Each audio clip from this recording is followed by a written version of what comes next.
clarified that with Senator Laila, no? Mhm.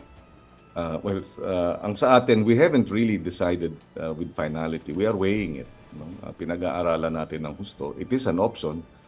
Right now, sa polling kasi tayo ang consistently Yes, isa sa mataas. pinakamataas. No? We're in the top 12 consistently.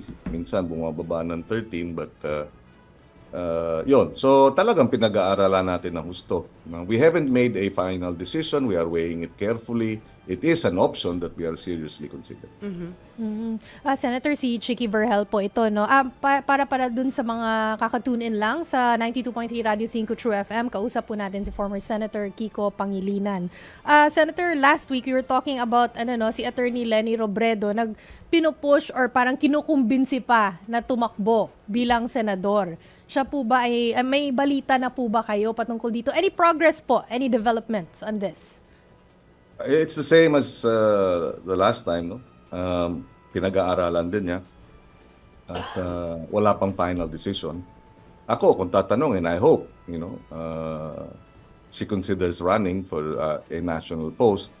Although I think ang pagkaintindi ko ang concern niya at the moment is yung local politics sa Naga and yung distrito sa kongreso at yung mayoralty race. So we respect her decision and her process of discernment. Hintayin na lang natin kung ano ang susunod na kabanata, ika nga.